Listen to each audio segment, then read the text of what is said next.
한 20%, 30%. 주민등록세도 받아오라 그래요. 주변 토지에 동의서도 받아오라 그래요. 그럼 뭐 이거 축산하지 말라는 소리죠. 지금 축산 기반이 무너지는 거죠, 그냥.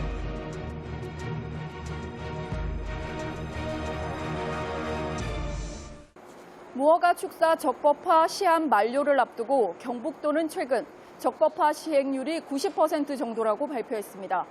하지만 자세히 들여다보면 아직 진행 중인 곳이 대부분이고 적법화를 완료한 곳은 5곳 중 2곳, 그러니까 실제 이행률은 40% 정도에 불과합니다. 포항의 한 축산 농가입니다. 건폐율 초과로 무허가 축사 판정을 받았습니다.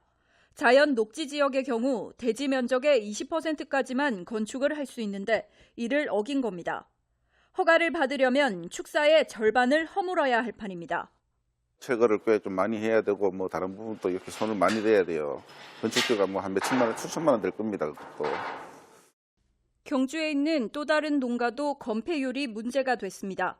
건폐율에 포함되지 않는 가설 건축물로 다시 신고하기 위해 멀쩡한 지붕을 투명한 소재로 교체하고 있습니다. 건폐율이 안 나오니까 가설로 해야 되고 그 부분은 이제 지붕방 교체 그래야 허가가 나는 부분이고. 당초 정부는 2015년 환경오염을 막는다는 취지로 가축분뇨법을 시행하고 무허가 축사 해소에 나섰습니다. 하지만 막상 법이 시행되자 가축분뇨의 자원화나 적정 처리에 관한 규제보다 축사 자체에 대한 건축법 위반을 단속하는 경우가 더 많아지면서 농가에서는 볼멘 소리가 끊이지 않고 있습니다. 사육두수가 도대체 얼마인지는 정확하게 알아야 비조오염원에 대한 관리를 할 수 있거든요. 그러니까 그 취지는 맞습니다만 전체적인 축산 분야를 봤을 때는 좀 축산 종사자분들이 느낄 때 상당히 압박감을 느낄 수밖에 없는 구조죠. 그래도 불법이니 어쨌든 적법화를 하려고 해도 불가항력적인 이유로 할 수 없는 농가도 있습니다. 한우 200여 마리를 키우는 한 농가는 축사를 짓고 몇 년 뒤 땅의 일부가 역사문화 미관지구로 지정됐습니다. 시에서 이게 미관지구 묶을 때 저희한테 뭐 이렇게 했는 부분도 없고 저희가 통보해 놓은 것도 뭐 공청회 같은 거 거친 것도 없고 일반 시에서 미관지구 이런 식으로 구분을 해놨거든요. 제가 허가를 내려고 들어가니까 이게 미관지구를 묶여서 아무것도 안 된다고 이렇게 얘기를 하더라고요. 처음에 우사 지을 때는 그런 게 없었는데. 그렇다고 축사 이전이 쉬운 것도 아닙니다. 저도 지금 다른 데 축사를 지으려고 이제 땅을 알아보고 있어요. 근데 이게 잘 팔지도 않을 뿐더러 축사한다 그러면 또 사람들이 안 팔아요. 안 팔고 또 허가 내기도 힘들어요. 허가도 잘 안 내주는데 또 주민동의서도 받아오라 그래요. 주민들도 동의를 안 해줘요. 그 요즘은 또 들리는 소문에 주변 토지에 또 동의서도 받아오라 그래요. 그럼 뭐 이거 축사는 하지 말라는 소리죠. 완전히.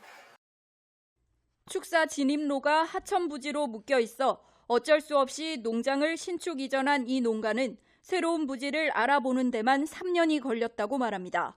민원 등으로 인해서 신축을 할 수 있는 경우가 현저히 줄었어요. 그래서 그런 땅을 고르는 데 시간이 일단 많이 걸렸고, 그리고 민원을 해결을 하더라도 이게 다시 신축을 해야 되니까 그 비용을 전국적으로 무허가 축사는 3만 1천여 곳, 경북에는 가장 많은 7,200여 곳이 있습니다.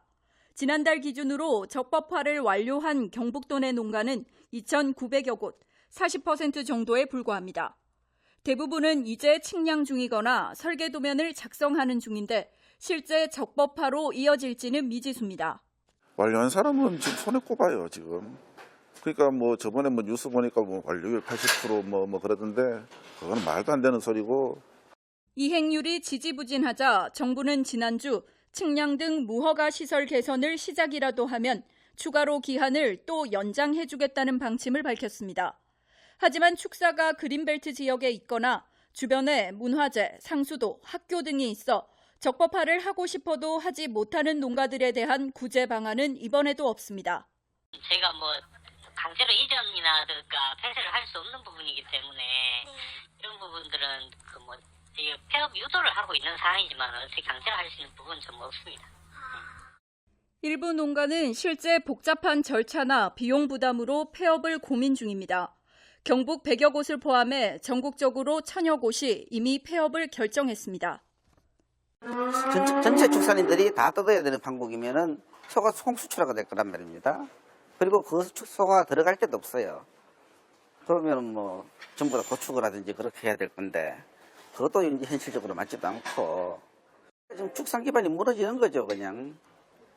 전문가들은 일률적인 제재에 앞서 지역별 가축 분뇨 배출량과 처리 능력에 대한 조사부터 진행하고 그 결과에 따라 유연한 대책을 세울 필요가 있다고 조언합니다. 과연 오염이라는 개념을 우리가 지역 환경 용량을 고려해서 이거를 카운팅해 줄 수가 있느냐라는 부분만 넘을 수 있다면 좀 더 축산업계에서도 종사자분들이 수용할 수 있는 타당한 이유를 환경부에서 제시할 수가 있겠죠. 근데 그게 준비가 안 된 상태에서 자꾸 적법화하라고 그러니까 반발이. 물론 정부는 적법화에 충분한 시간을 줬다고 항변할 수 있습니다.